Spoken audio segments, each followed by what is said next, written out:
Jai Guruji, chapter 57, page 219 to page 224. Seeing with the eyes of faith. My obeisance to the lotus feet of Shri Guruji. I wish to express my deep reverence and gratitude to Guruji for the wonders that he has brought to our lives. We are truly blessed, for we have been taken into Guruji's fold. He is God incarnated, an embodiment of Lord Shiva, and at the same time an extremely human, approachable, understanding supreme power who guides you to the right path, urging you to rise above ritualism and orthodoxy. He has given a different meaning to our lives. Our interpretation of religion, faith, everything has been simplified beyond measures. Blessed was the day when we first came into Guruji's sharan. The first time my father had been to him, he asked for us.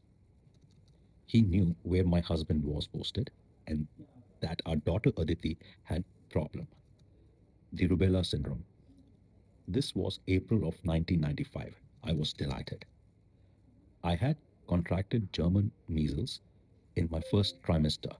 Consequently, Aditi was born with multiple problems that resulted in visual impairment because of congenital cataract, microophthalmos, microcornea, Nystagmus. and glaucoma. During her first 2 years, she underwent 5 eye surgeries, 3 for removal of cataract, 2 because of glaucoma. In spite of all these interventions, her gross vision improved only slightly. All the time, the doctors at Ames painted a very bleak picture. Since her retina had been damaged, they felt there was little hope she would regain vision to a large extent. Beside her gross visual anomalies, her PDA, a duct outside the heart, had not closed. That was corrected surgically in her third year. All her developmental milestones had been delayed. After much physiotherapy, she started walking at 3, and we began sending her to school. Psychological testing had shown her IQ to be between 70 and 79. The psychologist concluded she had to be put under the care of special educator in a slow learners section. Things changed dramatically after we came under Guruji's protection. Aditi was then 12-year-old and still at the special section of Sadhu Vaswani school. After receiving Guruji's Adesh, his words or command, through my father, we promptly went to the mandir at Greater Kailash, New Delhi. It was a novel experience.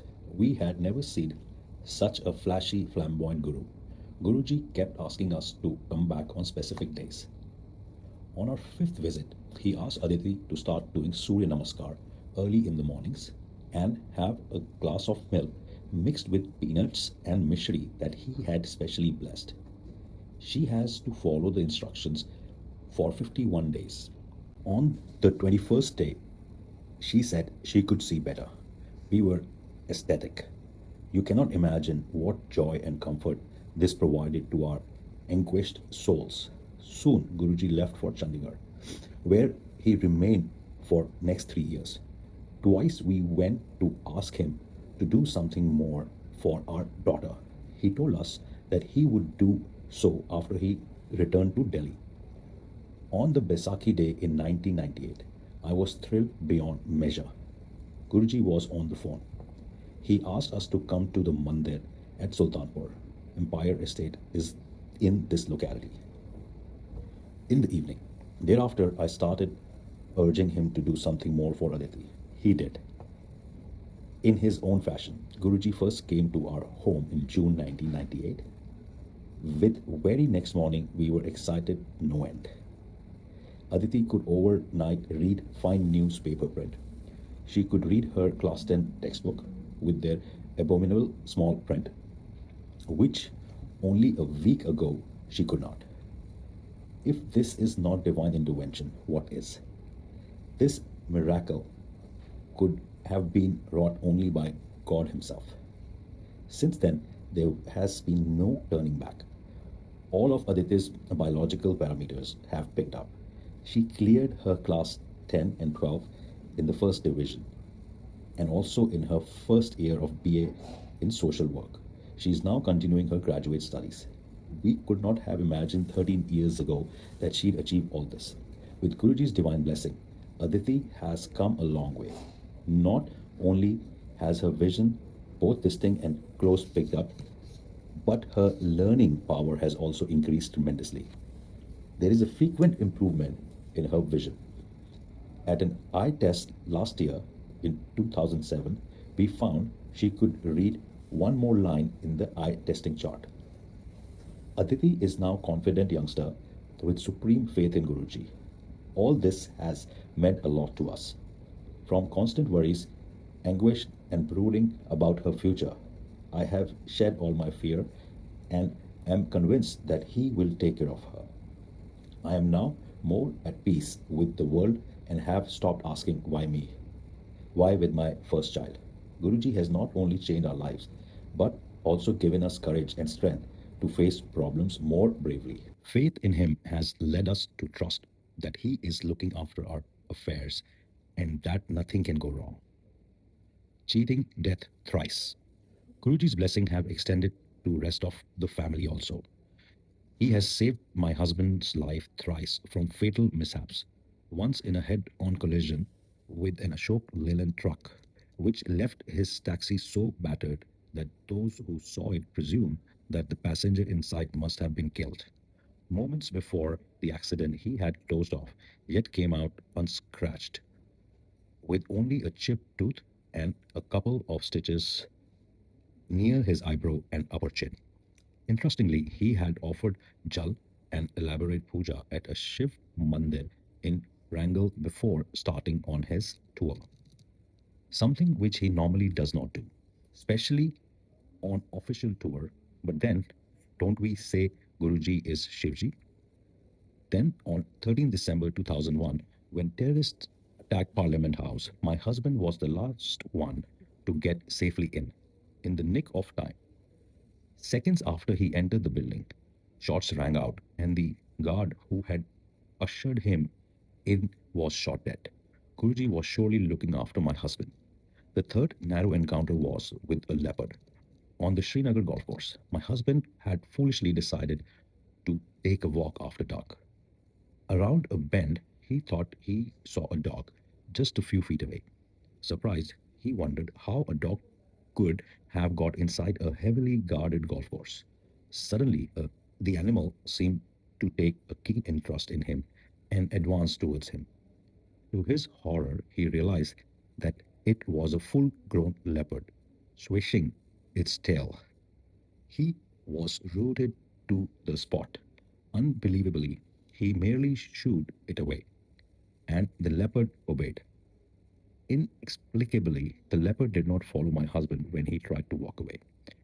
Another showcase of Guruji's intervention. Guruji has guarded not only his life, but his career too. It was only because of his blessings that my husband got his promotion and postings.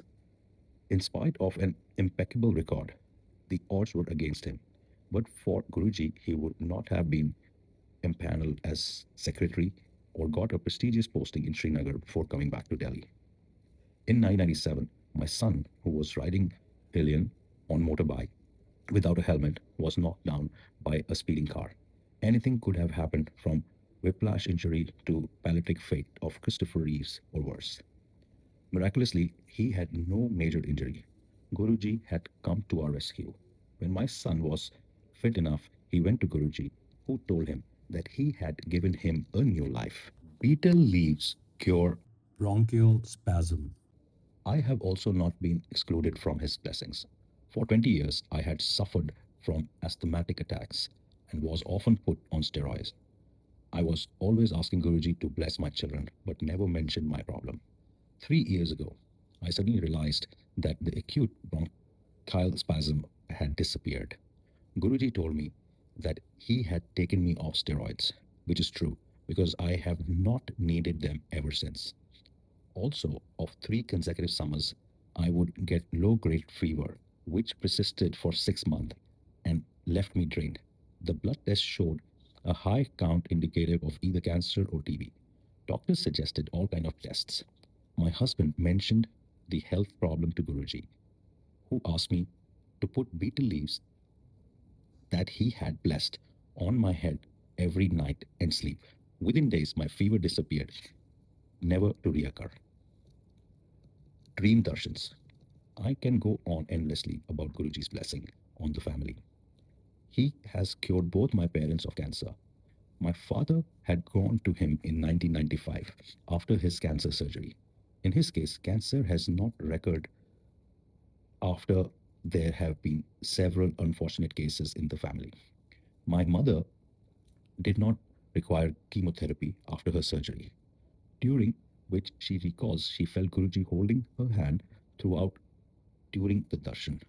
Guruji had even given her a pink and gold sari to wear. Guruji has often given us darshan through our dreams. Once my son Ashutosh dreamt that when we were visiting him, Guruji had asked us to come along to Bade Mandir. But when Guruji did not come, we had instead come home. Guruji rang up Ashutosh on his mobile and asked him why we had not gone to the mandir. Then he told him that he would show him something. What followed were divine darshans. He saw a huge figure in our lawn moving away from him, wondering who it was. He saw the jata, matted locks, and trishul, trident of Shivji. The figure turned towards him. Shivji transformed into Hanumanji and then Ganeshji. Our son is truly blessed. I cannot express my deep gratitude and indebtedness of what Guruji has done for us. He took on from the point where the medical world had proved that there was nothing more that they could have done for Aditi. That her vision became better thereafter cannot be interpreted as anything less than his divine intervention. Words cannot express the greatness of Guruji. He has transformed our lives, empowered and regenerated us with his faith, made us more tolerant of people around us, taught us to accept circumstances, and given us courage and strength to face life. He gives in abundance and asks for little in return, only complete, unquestioning faith. Our lives have acquired a different meaning. He has given us lots of hope and the grit and capacity to move on. He's helped us evolve into better human beings. I truly believe he is the living incarnation of the supreme power. Call him what you will, Shivji, Krishnji, or Guru Nanak Ji, all rolled into one. All these miracles in our lives could only have been the work of the ultimate divine power. I beg to be allowed to remain in his Sharan forever. Blessed are those devotees who selflessly serve him. In his family, all those who come under his umbrella are treated alike. He teaches you true humility by sharing your experiences, your joys and sorrows, just as a family would do. A true microcosm within the macrocosm. There is so much of Guruji that is still left unsaid. From his inimitable style of putting me down in my place with Manga Nakar, don't ask, or यूं ही टुरदी फिरदी hai Pandita te kol. You just keep going to Pandit for no rhyme or reason. To his enigmatic divine smile, or his tangible, palpable presence in the house experienced through a whiff of his fragrance, or the ohms that suddenly appeared on his forehead in a couple of his calendar we had in the house, and by hundreds on the floor, so much so that we did not know where to put our feet. When I narrated this to him, he said, Dekhti chal, see what happens next. Once the water in the copper tumbler blessed by him tasted of the Amrit, divine nectar, he had given us earlier. The best thing about Guruji is that he is so approachable. There has never been a time when we have been sick with worry that he has not turned his attention towards us and revealed us of it. It makes me conclude that there is no need to even voice anyone's apprehensions. May we be allowed to remain in his care forever. Satsang of Lalit Mathur.